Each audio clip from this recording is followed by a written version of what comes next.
আসসালামু আলাইকুম। আশা করি সবাই ভালো আছেন। আলহামদুলিল্লাহ আল্লাহর রহমতে আমিও ভালো আছি।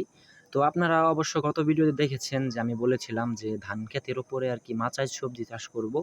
তো সেইটারই মূলত আজকে ২য় ধাপ। আজকে আমরা যে মাদা করেছিলাম গতকাল, সেই মাদার মধ্যে আজকে জৈব সার মিশ্রিত মাটি দিয়ে দিলাম। তো এই মাটির মধ্যেই আসলে আমরা বীজ বপন করব ইনশাআল্লাহ।